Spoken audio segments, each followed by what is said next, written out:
Donald Trump is really getting a rude awakening right now because not only have many of his own supporters slammed the big ugly bill that he signed into law, but now major figures in huge voting blocks for the Republican Party are doing the same. We have this new article coming out here that I want to break down for you. Catholic bishops are now trashing Donald Trump's big ugly bill. And it's not just some random priest in one town in the United States, not at all. It is the president of the United States Conference of Catholic Bishops, a major organization here in the United States, and they spoke out against Donald Trump's bill, saying it contains unconscionable cuts to programs that protect God's creation. So I want to get into this story with you more in depth, but before I do so, make sure to subscribe to the channel, drop a like on the video, please comment, and let me know what you think about this story. It's about to get wild, but let's dive in, shall we? Archbishop Timothy P. Broglio issued the statement after the budget bill passed Congress and headed to Donald Trump's desk. The bill is, of course, as we've talked about on this channel, set to lead to deep cuts in Medicaid, food stamps, and give $170 billion to Trump's immigration policies, including tens of billions of dollars to ICE, making it the largest law enforcement agency in the United States. Catholics are not the only faith group to speak out against this bill, with leaders from other Christian denominations, as well as Jewish leaders, voicing their opposition. The White House has been contacted for comment by Newsweek, but they have not responded. And this is the Archbishop who has slammed Donald Trump. While the USCCB had backed elements of the bill that, according to them, of course, this is coming from a religious perspective, quote, promote the dignity of human life and support parental choice in education, it had urged lawmakers in a letter ahead of the vote to make drastic changes to the provisions that will harm the poor and the vulnerable. I mean, this is like the entirety of the Republican Party. Every time they're in office, they give tax cuts to the billionaires, cut programs that working people rely on.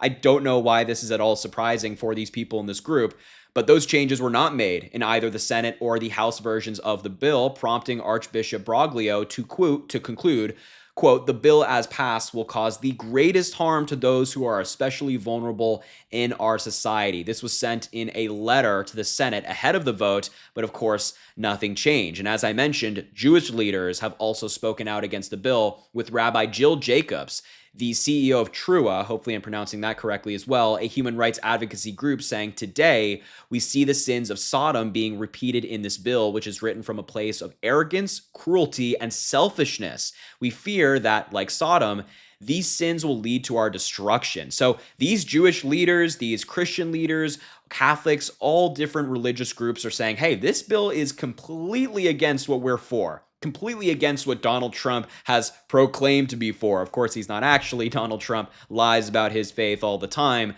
but nonetheless, he still claims to be part of that. And of course, Donald Trump has doubled down on the bill, saying that the party is united, it's the greatest thing ever. And now I want to show you the actual full letter from the Archbishop.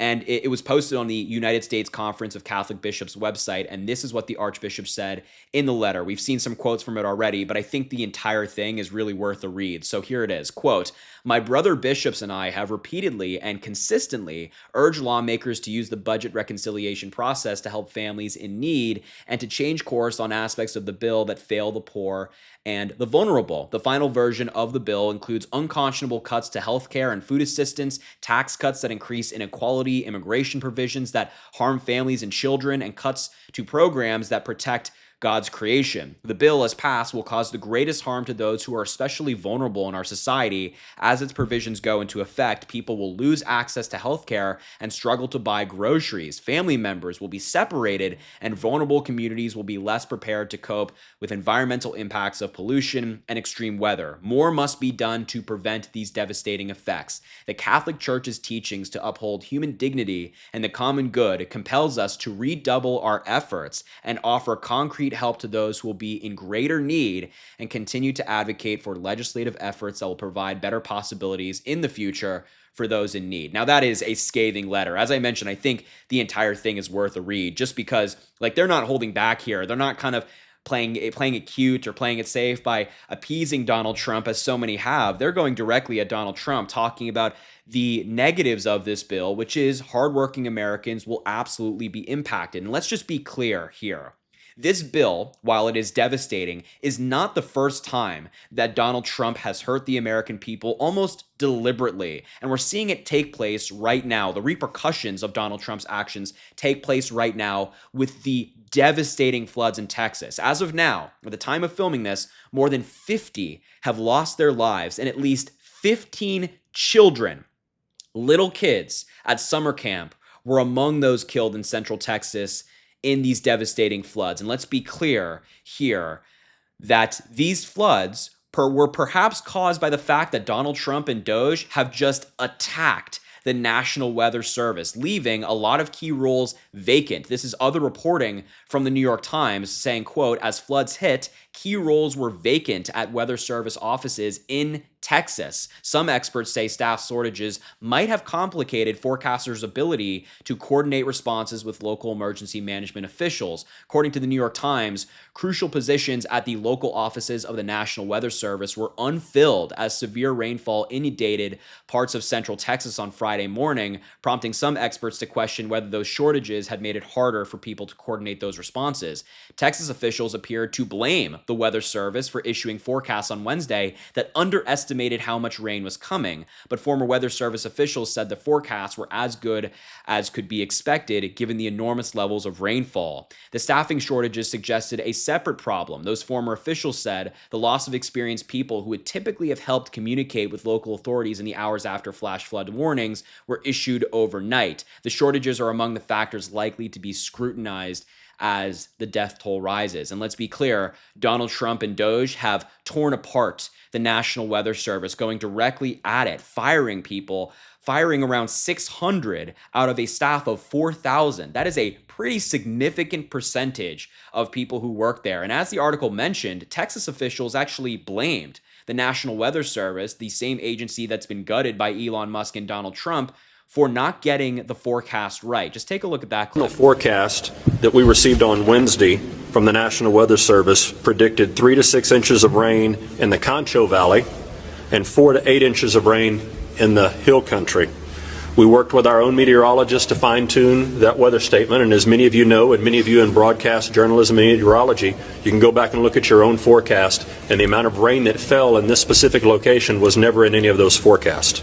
This rain event sat on top of that and dumped more rain than what was forecasted on both of those forks. When we got the report, it was about 7 feet or so on the South Fork, and within a matter of minutes it was up to 29 feet, and all of that converged at the Guadalupe, and that's where we saw those very quick rise in flood. But listen, everybody got the forecast from the National Weather Service, right? You all got it. You're all in media. You got that forecast. It did not predict the amount of rain that we saw.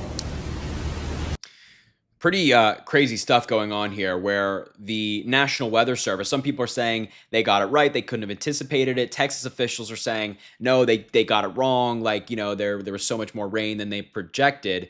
But at the end of the day, these roles were vacant. We know that crucial people at the National Weather Service had been fired by Donald Trump and Elon Musk. And so when we're looking at the bishop slam Donald Trump for this big, ugly bill that he passed, it's important to remember that even for religious people, for any American, regardless of who you are, what your background is, what religion you have, Donald Trump has been on a destruction path since he got into office.